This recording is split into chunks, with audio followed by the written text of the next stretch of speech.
With so many smart TV boxes on the market, it can be really difficult to know which is best, or more specifically, which is best for you. So in this video, I'm going to compare the latest 2015 4th generation Apple TV with the NVIDIA Shield TV to see which one's better and which one you should buy.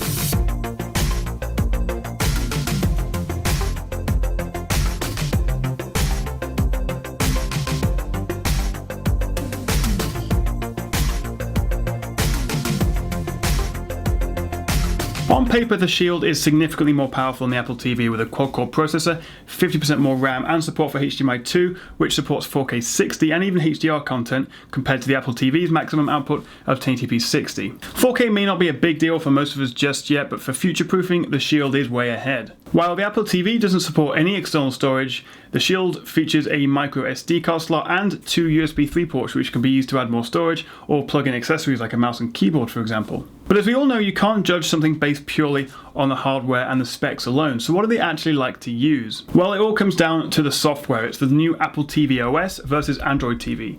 Each offer their own distinctive layout. If you've used an Apple TV before, you'll be familiar with its grid style. It is faster, it's brighter, there are more animations than before, but fundamentally it's the same grid as you've seen on any other Apple TV before. The Shield feels more like a vertical version of the PS3 or PS4 cross-media bar. Scrolling up and down highlights different sections and features. They both feel incredibly fast and responsive, but for me the Shield just feels a little bit quicker when opening apps and loading videos. In terms of content that's available, both are fairly limited compared to most smart TVs or even games consoles. It will be different depending on where you live, but here in the UK there really isn't a lot to watch.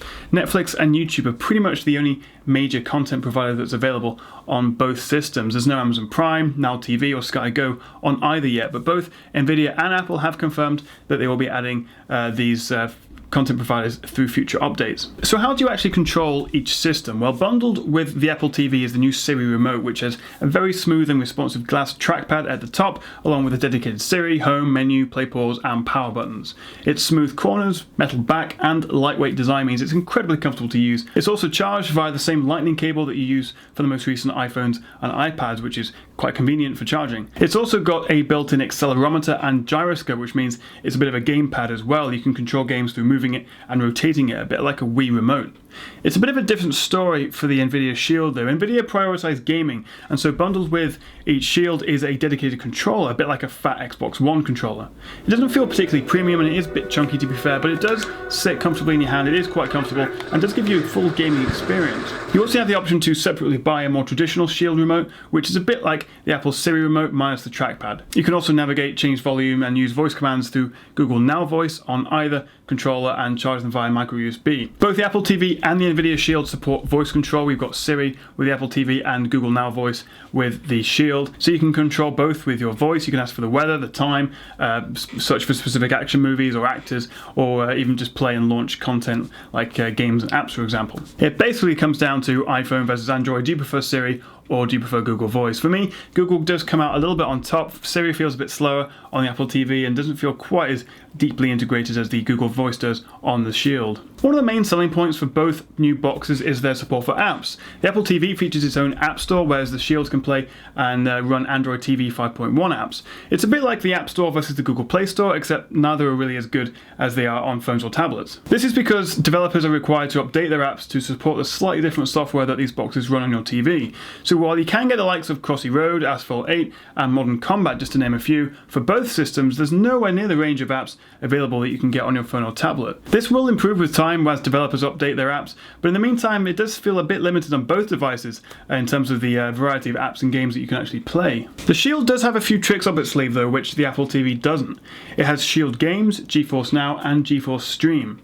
Shield Games and GeForce Now offers a Netflix-style library of games that you can stream. Games can be streamed up to 1080p 60, and GeForce Now titles make use of a range of NVIDIA exclusive graphical upgrades that normally you'd only see if you're running the games on a high-powered desktop PC, for example, with an NVIDIA graphics card. And because it's streamed, there's no waiting for downloads or patches or driver updates. It really is just click and play. It's very simple and very easy. There are some good games like The Witcher 3, but there aren't exactly a lot of popular recent games to choose from with GeForce Now. Now. And while the GeForce Now games are free, you do need a subscription to play them, which makes it a bit like a Netflix for games. It is actually quite cool to be able to play some of these games on your big TV if you haven't got a gaming PC, but if you do have a decent rig, you can actually use the GeForce Stream to, as it says on the tin, stream your PC games straight to the Shield and play it on your TV with a Shield controller, or even perhaps a keyboard and mouse through USB 3 or Bluetooth connections. But I still do think the GeForce features add a lot of extra functionality and gaming potential to the Shield over the Apple TV. So if you're into gaming, the Shield really is the one to buy. So how much are these new smart TV boxes? Well, the Apple TV starts at £129 or $149, whereas the Shield starts at £149 or $199, but was heavily discounted throughout the Black Friday weekend, so you may be able to get the Shield a bit cheaper. The biggest difference in the price is the fact that the Shield requires a subscription